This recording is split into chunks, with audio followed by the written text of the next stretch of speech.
എറണാകുളം ജില്ലയിൽ ആരോഗ്യവകുപ്പിൽ മാനദണ്ഡങ്ങൾ ലംഘിച്ചുള്ള സ്ഥലം മാറ്റങ്ങൾ തുടരുന്നു. UDF അനുകൂല സംഘടനകളുടെ നിർദ്ദേശപ്രകാരമാണ് സ്ഥലം മാറ്റമെന്നും പരാതിയുണ്ട്. ഇതോടെ ഉദ്യോഗസ്ഥ സംഘടനകൾ DMO ഓഫീസ് ഉപരോധിച്ചുള്ള അനിശ്ചിതകാല സമരത്തിലേക്ക് തിരിഞ്ഞിട്ടുണ്ട്. സംസ്ഥാനത്തെ ഭരണമാറ്റത്തിന് പിന്നാലെയാണ് ആരോഗ്യവകുപ്പിലെ ജീവനക്കാരെ യാതൊരു മാനദണ്ഡവും പാലിക്കാതെ തലങ്ങും വിലങ്ങും സ്ഥലം മാറ്റാൻ തുടങ്ങിയത്.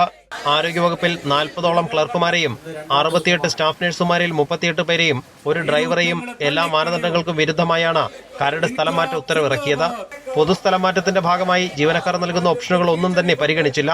കോൺഗ്രസ് അനുകൂല സർവീസ് സംഘടനകൾ എഴുതി കൊടുക്കുന്ന ട്രാൻസ്ഫർ ലിസ്റ്റിൽ ഒപ്പിടുക മാത്രമാണ് ജില്ലാ മെഡിക്കൽ ഓഫീസർ ചെയ്യുന്നത് എന്നും ഇത് അംഗീകരിക്കാൻ കഴിയില്ലെന്നും NGO യൂണിയൻ ജില്ലാ സെക്രട്ടറി DP ദിബിൻ പറഞ്ഞു. പൊതു മാനദണ്ഡം അനുസരിച്ച് സ്ഥലം മാറ്റണം എന്ന് പറഞ്ഞുകൊണ്ട് 1-2 തവണയല്ല 4 തവണ ബഹുമാനപ്പെട്ട DMOയെ ഞങ്ങൾ സംഘടനാപരമായി കാണുന്ന സാഹചര്യമുണ്ടായി.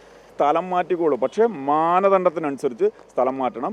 ഇവിടെ DMO അത്തരത്തിൽ അസോസിയേഷൻകാരുടെ ലെറ്റർ പാഡിൽ നിന്നുള്ള ലിസ്റ്റും പരിഗണിച്ചുകൊണ്ടാണ് സ്ഥലം മാറ്റം നടത്തുന്നത്. അത് ഞങ്ങൾക്ക് അംഗീകരിക്കാൻ വേണ്ടി കഴിയില്ല. ചില ജീവനക്കാരെ ജൂനിയർ സൂപ്രണ്ട് ഭീഷണിപ്പെടുത്തിയതായും പരാതിയുണ്ട്. ഇതെല്ലാം കാണിച്ച് DMOയ്ക്ക് കത്ത് നൽകിയിട്ടും യാതൊരു നടപടിയും ഉണ്ടായില്ല.